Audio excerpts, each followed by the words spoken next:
Picture this. You walk into a room full of Wall Street's finest. Suits, ties, decades of experience, million-dollar educations. They're managing billions, analyzing thousands of stocks, running complex algorithms.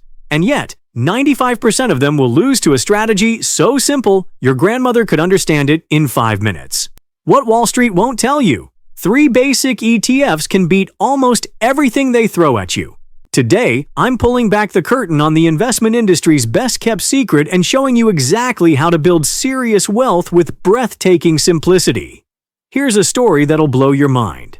I've spent years analyzing thousands of portfolios, from hedge fund masterpieces to retail investor nightmares. And you know what I discovered? The most successful investors aren't the ones with the most complex strategies. They're the ones who found something that works and stuck with it through thick and thin. The 3-fund portfolio, pioneered by Vanguard founder Jack Bogle, remains one of the most debated investment strategies in 2025. But here's the twist. Most people still don't know it exists, and by the end of this video, you'll have a complete investment blueprint that beats 90% of actively managed funds. Building block number 1. U.S. Total Market Funds. Let me tell you about the first building block that changed everything. Imagine you could own a tiny piece of every single public company in America with one purchase. Every tech giant, every corner store, every industrial powerhouse. That's exactly what happens when you buy a U.S. total market fund. Now, here's where the story gets interesting. 3 companies are locked in an epic battle for your business, and one of them is literally giving it away for free. Vanguard charges 0.03% for their VTI and delivered 8.50% this year with a 15.87% 5-year annual return and 12.90% 10-year annual return. Their dividend yield sits at 1.22% with a Sharpe ratio of 0.72. Schwab matches that 0.03% fee with their SWTSX, grabbing 7.68% YTD returns, 15.43% 5-year returns, 12.34% 10-year returns, 1.15% dividend yield, and a 0.74 Sharpe ratio. But then Fidelity walks in like a disruptor and says, "How about zero fees?" Their FZROX charged absolutely nothing and still delivered 7.51% YTD returns, 15.27% 5-year returns, 13.06% 10-year returns, 1.18% dividend yield, and a 0.87 Sharpe ratio. Think about this. They're paying you to diversify across the entire American economy. Over 20 years, that zero-fee advantage saves you nearly $1,000 compared to Vanguard. It's like getting a free vacation every couple decades just for choosing the right fund. Building block number 2. International exposure. But here's where 2025 became the year that proved the doubters wrong. Remember all those financial gurus telling you to just buy American? Well, while they were waving flags, international stocks were quietly crushing it.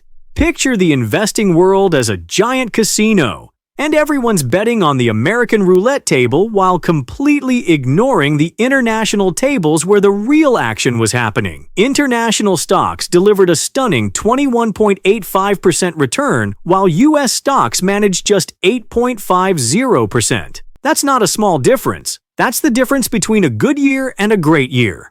For international exposure, Vanguard FI ex-US returned 21.85% YTD, with 9.96% 5-year returns, 6.79% 10-year returns, 2.83% dividend yield, and a 0.63 Sharpe ratio at 0.07% expense ratio. Schwab SWIX delivered 19.46% YTD, 10.63% 5-year returns, 6.00% 10-year returns, 2.85% dividend yield, and 0.98 Sharpe ratio at 0.06% expense ratio. Fidelity FZILX grabbed 19.15% YTD, 10.49% 5-year returns, 6.88% 10-year returns, 2.75% dividend yield, and 0.99 Sharpe ratio at zero fees.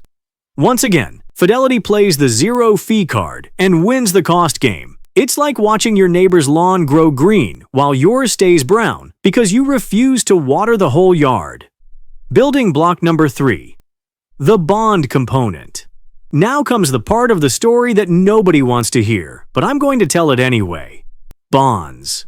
The unloved, boring, criticized third wheel of investing. In 2022, bonds became the villain of every investing story, falling more than 13% when they were supposed to be the heroes saving your portfolio. People started asking, why do I even need bonds? Here's the thing about bonds that everyone misses. They're not there to make you rich. They're the insurance policy you hope you never need but are grateful you have when disaster strikes. Vanguard B&D delivered 3.53% YTD with 1.75% 5-year returns, 1.75% 10-year returns, 3.77% dividend yield, and 0.76 Sharpe ratio at 0.03% expense ratio. Schwab SwagX managed 3.19% YTD, negative 2.0% 5-year returns, no available 10-year data, 3.99% dividend yield, and 0.71 Sharpe ratio at 0.04% expense ratio. Fidelity FXNAX achieved 3.50% YTD, negative 1.07% 5-year returns, 1.72% 10-year returns, 3.85% dividend yield, and 0.90 Sharpe ratio at 0.025% expense ratio. When you combine all three pieces, Fidelity's total cost comes to just 0.008% annually. That's like paying 8 cents for every $100 you invest. Vanguard costs 0.046%, Schwab 0.043%, but Fidelity is basically rounding error. Let me paint you a picture of what this actually means in real money. A typical 60-20-20 split generated 9.34% returns through July 2025. Meanwhile, all those S&P 500 purists managed just 8.50%. The more aggressive Vanguard 80-20 approach delivered 11.2% returns, while Schwab's 60-20-20 hit 9.1%, and Fidelity's 60-20-20 reached 9.34%. But here's where our story takes a dark turn into the periods when simplicity fails. 2022 was the year that humbled everyone. Picture this nightmare scenario. You wake up one morning and both your stocks and bonds are falling. Together, at the same time. The simultaneous decline of stocks and bonds in 2022 represented a fundamental challenge to the three-fund approach. With stocks falling 19.4% and bonds declining 13.6%, the traditional diversification benefit disappeared when investors needed it most. As one Bogleheads forum member captured perfectly, there was no safe haven, no ballast, or whatever people may have been led to believe. It was like discovering your umbrella had holes in it during a thunderstorm. During extended technology bull markets like the dot-com boom and recent AI-driven rallies, the broad diversification of three-fund portfolios has historically lagged more focused approaches, demonstrating scenarios where simplicity becomes a performance drag. But here's the plot twist that makes this story worth telling. The crisis performance analysis reveals that while three-fund portfolios generally provide downside protection, they're not immune to significant losses. During 2008, the diversified approach still declined 30.3%, though this was better than the S&P 500's 37% drop.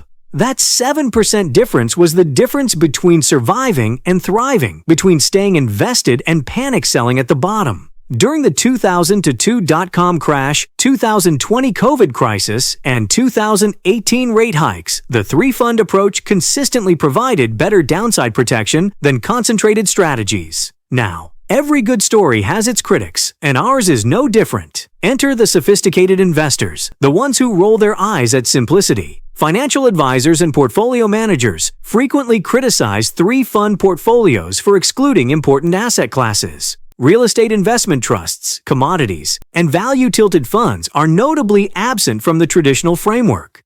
Christine Benz of Morningstar puts it perfectly. The best portfolio is the one you can live with and stick to.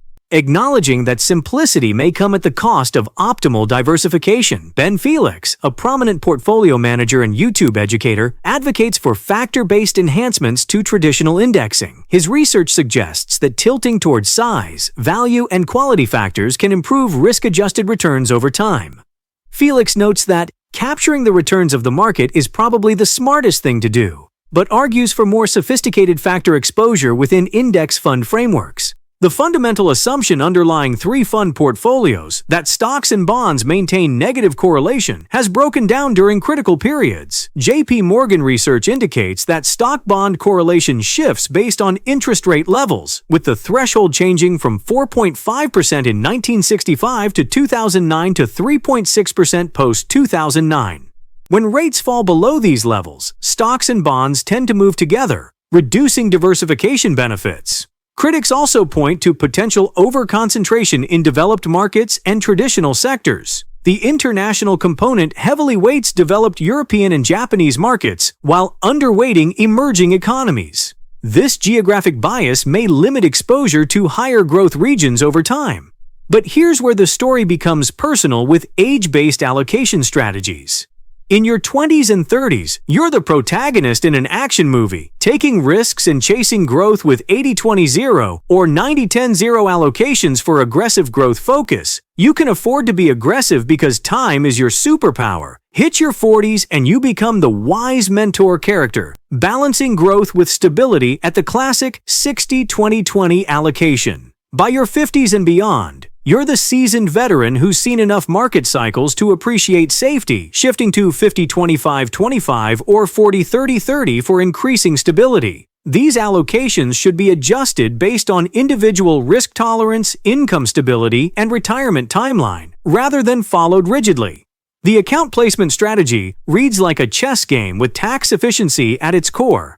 ETFs demonstrate superior tax efficiency compared to traditional mutual funds due to their structural advantages. The in-kind redemption mechanism allows ETFs to minimize capital gains distributions, making them particularly suitable for taxable accounts. In taxable accounts, you play VTI and VXUS for maximum tax efficiency. In your 401k, you work with whatever pieces your employer gives you, using available low-cost options regardless of provider. In your Roth IRA, you place your highest growth potential assets because that tax-free growth is pure gold.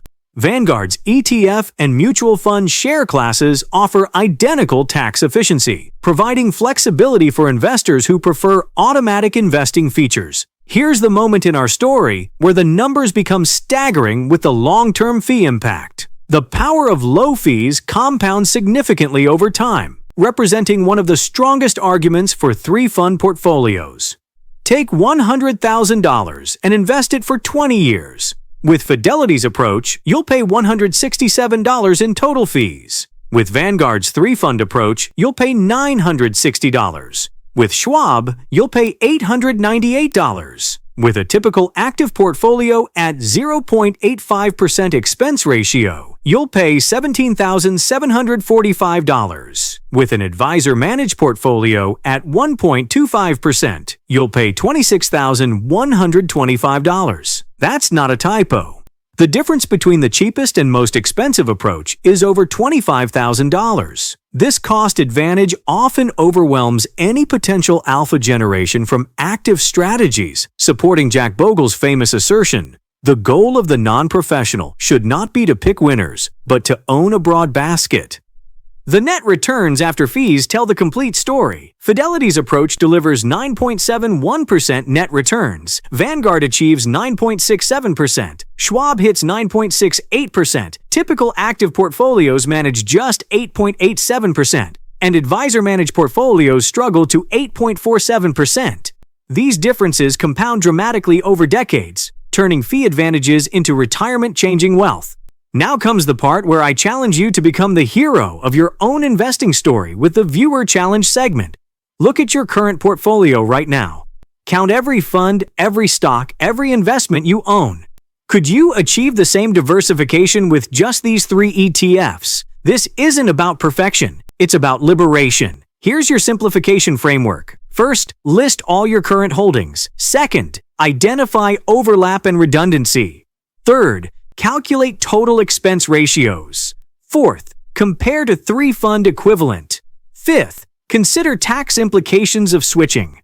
I want you to comment below with your current number of holdings. I'll pin the best simplification story because this community thrives on real transformation. Your action plan starts today with implementation recommendations that work. For new investors getting started, choose your champion. Fidelity for zero fees and their FZROX, FZILX, FXNAX combination. Vanguard for reliability with their time-tested VTI, VXUS, BND approach. Or Schwab for balance using SWTSX, SWISX, SWAGX. Start with automatic investing. Set up monthly contributions to maintain consistency. Rebalance annually to realign allocations once yearly, and then don't check it daily. For experienced investors, conduct a portfolio audit to analyze current holdings for overlap and excessive complexity. Consider tax optimization through account placement strategies and tax loss harvesting opportunities.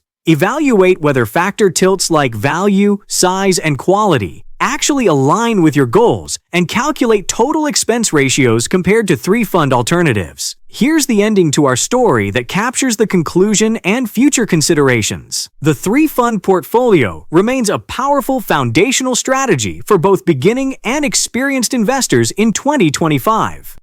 While legitimate criticisms exist regarding missing asset classes like REITs, commodities, and factor exposures, the combination of simplicity, low costs, and broad diversification continues to deliver competitive, risk-adjusted returns.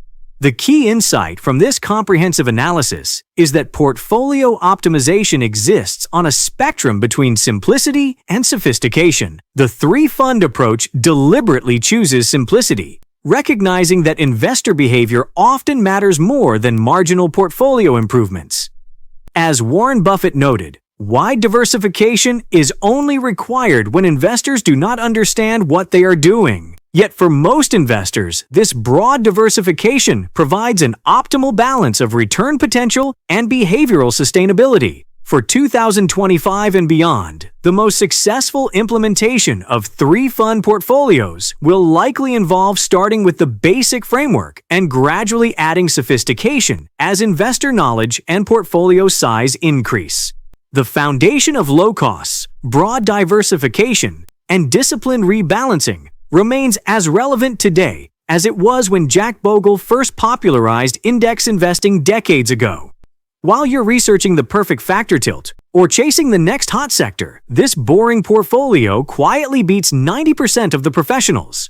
Remember, time in market beats timing the market every single time. Could you simplify your portfolio and outperform most professionals? Drop your current holding count in the comments. Let's see who can simplify the most and build real wealth through the most powerful force in investing. Like this video if you're ready to join the three-fund revolution, and subscribe to prove that simple investors can outperform the pros. This video is for educational and informational purposes only. Investment performance shown is based on historical data and projections. Past performance doesn't guarantee future results. Always conduct your own research and consult with a qualified financial advisor before making any investment decisions. Thanks for watching.